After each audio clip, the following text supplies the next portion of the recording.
صحبت کسے کہتے ہیں؟ صحبت پتہ کسے کہتے ہیں؟ صحبت کہتے ہیں کہ جس کو صحبت مل جائے، جسے صحبت مل جائے وہ صحابی بن جاتا ہے۔ جسے صحبت ملے وہ کیا ہوتا ہے؟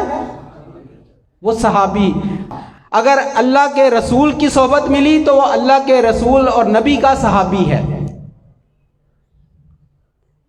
اور اگر اسے اللہ کے کسی ولی کی صحبت ملی تو وہ اللہ کے اس ولی کا، اس اللہ کے دوست کا کیا ہے؟ صحابی ہے۔ صحبت سے کیا نسبت بنتی ہے؟ صحابیت کی، یعنی جسے صحبت ملی وہ صحابی بنا۔ تو یہ معمولی بات نہیں ہے۔ صحبت کیا ہے؟ صحبت ایسی چیز ہے کہ ایک عام انسان کو، عرب کے بدو جو نہ لکھنا جانتے تھے نہ پڑھنا جانتے تھے، نہ اللہ کی توحید سے واقف تھے اور نہ اس خیر سے واقف تھے جو ایک تسلسل سے انبیاء علیہ السلام کے ذریعے انسان جانتے رہے، پہچانتے رکھے اور انسانیت تک وہ خیر پہنچتی رہی، اس سے واقف ہی نہیں تھے وہ۔ اللہ کے رسول نے بتا دیا کیا کہ یہ اللہ کا پیغام ہے، یہ وہ خیر ہے۔ جس نے قبول کیا وہ کیا کہلایا؟ نہیں، جس نے قبول کیا وہ مسلمان کہلایا۔ وہ کیا کہلایا؟ مسلمان۔ صحابی نہیں۔ صحابیت کے لیے صحبت ضروری ہے۔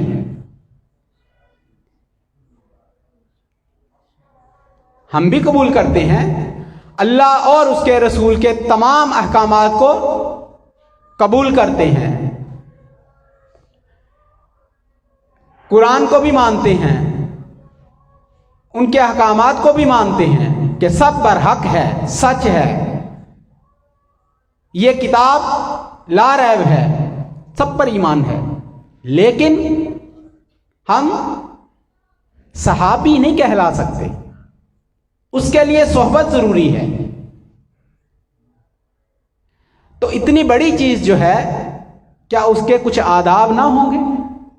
اس کے کچھ تقاضے نہ ہوں گے؟ اس کی شرائط نہ ہوں گی؟ کچھ پابندیاں نہ ہوں گی؟ بات سمجھ رہے ہیں؟ تو درجہ صحابیت کے لیے صحبت ضروری ہے، تو مرید صادق ہونے کے لیے بھی صحبت ضروری ہے۔ جو مرید صادق ہوتا ہے وہ کیا ہوتا ہے؟ وہ صحابی ہوتا ہے، اپنے شیخ کا، اللہ کے اس ولی کا کیا ہوتا ہے؟ یہ لغوی میں نہیں بتا رہا ہوں آپ کو، اصطلاحی طور پر صحابی وہ ہے جس نے صحبت رسول اختیار کی، لیکن لغوی طور پر صحابی کا مطلب صحبت اختیار کرنا۔ تو صحابی کون ہے؟ جس نے تمام قواعد و ضوابط، شرائط اور آداب کے ساتھ اللہ کے اس ولی کی، اپنے شیخ کی صحبت اختیار کی۔ وہ کیا ہوا؟ وہ اپنے شیخ کا، اپنے مرشد کا، اللہ کے اس ولی کا کیا ہوا؟ صحابی ہوا۔ اور جس نے صحبت سے انکار کیا، صحبت کو رد کیا، صحبت سے دور ہوا، نفاق کی طرف چلا گیا۔ اب بات کو ذرا سمجھیے گا۔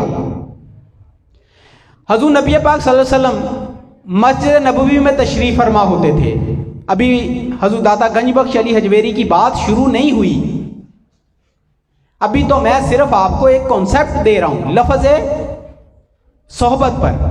حضور نبی پاک صلی اللہ علیہ وسلم مسجد نبوی میں تشریف فرما ہوتے، اس میں مومنین بھی بیٹھے ہوتے اور اس میں منافقین بھی بیٹھے ہوتے تھے۔ بات سمجھ رہے ہیں؟ منافق بھی بیٹھتے تھے اور مومن بھی بیٹھتے تھے، حضور کی باتیں سنتے تھے۔ حضور کے ارشادات سنتے تھے، حضور کی صحبت کی رحمتوں، برکتوں، فضیلتوں اس سے سرفراز ہوتے تھے جو مومنین تھے۔ اسی مجلس میں، اسی محفل میں منافق بھی بیٹھے ہوتے تھے۔ اب بات آ جاتی ہے صحبت کی۔ اگر کسی کی مجلس محفل میں بیٹھ کے باتیں سننا یہ صحبت ہے تو اس میں تو منافق بھی بیٹھے ہوتے تھے، مومن بھی بیٹھے ہوتے تھے۔ جو مومن تھے وہ کیا کہلوائے؟ ان کو کیا کہا گیا؟ صحابی۔ اسی محفل مجلس میں بیٹھ کر سننے والے، باتیں سننے والے، محفل وہی ہے، مجلس وہی ہے، گفتگو کرنے والی ذات بھی وہی ہے، لیکن ٹائٹل اور سٹیٹس میں فرق ہے۔ وہ کیا ہیں؟ مومن کیا ہیں؟ صحابہ ہیں، اور منافق وہ کیا ہیں؟ وہ صحابہ نہیں ہیں، حالانکہ صحبت میں بیٹھے ہیں، لیکن مجلس محفل میں بیٹھنے کے باوجود وہ صحابیت کے درجے پہ نہیں ان کو سمجھا جائے گا۔ اس کے لیے کیا شرط ہے؟ اس کے لیے کیا شرط ہے؟ صحابی بننے کے لیے ادب شرط ہے، صحبت کا ادب۔ صحبت کا ادب نہیں ہے، اس آداب کے تحت وہ صحبت میں نہیں بیٹھا تو پھر کیا ہے؟ پھر وہ صحابی نہیں ہے، وہ پھر منافق ہے۔ وہ آداب جو اللہ نے بتائے، یاد ہے آپ کو عظمت رسول کانفرنس میں کیا اللہ تعالیٰ کہہ رہا ہے کہ اگر رسول کریم صلی اللہ علیہ وسلم سے، ان کی آواز سے تمہاری آواز بھی اونچی ہو گئی تو تمہارے تمام اعمال غارت ہو جائیں گے۔ یاد ہے نا آپ کو وہ پورا خطاب؟ اب وہ صحبت کا ادب سکھا رہا تھا اللہ تعالیٰ۔ جو اس ادب کے تحت بیٹھتے تھے وہ کیا کہلائے؟ صحابی۔ اور جو ان آداب کو ملحوظ نہیں رکھتے تھے، ان کو خاطر میں نہیں لاتے تھے، وہ کیا کہلائے؟ منافق۔ تو صحبت جو ہے، صحبت کا رنگ، صحبت کا اثر، اس کا فیض وہ جب ہی ملتا ہے جب صحبت کے آداب سے واقفیت ہو۔ یہ وہ کانسیپٹ ہے جو بیسیکلی میں آپ کو سمجھانا چاہ رہا تھا کہ صحبت کا ادب سیکھنا بہت ضروری ہے، ورنہ مرشد کی صحبت سے کوئی فیض، کوئی خیر حاصل نہیں ہو سکتی اگر ادب سے نہ واقف ہیں۔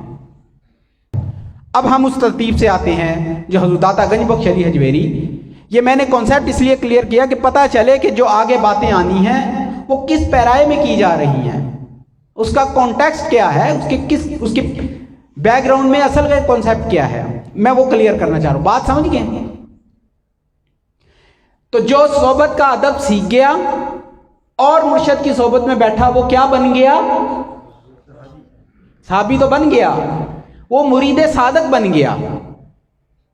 اور جس نے صحبت کا ادب نہ سیکھا، سب سے پہلے تو یہ ہے کہ صحبت کی فضیلت، اہمیت سے واقف ہو وہ کہ صحبت کا فائدہ کیا ہے۔ جب اس کی فضیلت، اہمیت سے واقف ہوگا تو آگے صحبت میں بیٹھے گا نا، ورنہ تو گھروں میں رضائیوں میں لیٹا رہے گا، بیٹھا رہے گا، سردی لگ رہی ہوگی تو ایسا ہی ہوتا ہے نا۔ اور اگر گرمی لگ رہی ہے تو اے سی والے کمرے سے نہیں نکلے گا، سردی لگ رہی ہوگی تو رضائی سے نہیں نکلے گا۔ یعنی داتا صاحب فرما رہے ہیں کہ بے شمار مشائخ نے، اولیاء، صوفیہ، بزرگان دین نے اس موضوع پر بے شمار کتابیں لکھی ہیں۔ کیا؟ کہ جب مشائخ کی صحبت میں بیٹھتے تھے تو پہلے صحبت کے آداب سیکھتے تھے، جب مرید ہوتے تھے تو شیخ، پیر و مرشد کے صحبت میں بیٹھنے کے ادب سیکھے جاتے تھے، ادب سکھائے جاتے تھے، بڑوں سے سیکھتے تھے۔ جو پہلے پرانے مرید ہوتے تھے وہ آداب سکھاتے تھے، کیسے بیٹھنا ہے، کیسے اٹھنا ہے، کیسے سننا ہے، کیسے بولنا ہے، کہاں بولنا ہے، کہاں نہیں بولنا، کتنا بولنا ہے، کتنی آواز میں بولنا ہے، کہاں چپ رہنا ہے، کہاں بولنا ہے، کہاں سوال کرنا ہے، کہاں سوال نہیں کرنا، یہ سب کچھ سیکھنا ہوتا ہے، یہ سب کچھ سیکھنا ہوتا ہے۔ یہ صحبت کا ادب ہے۔ اگر یہ سب کچھ سیکھ گئے تو کیا بن گئے؟ صحابی۔ نہیں سیکھے تو کیا رہ گئے؟ خالی۔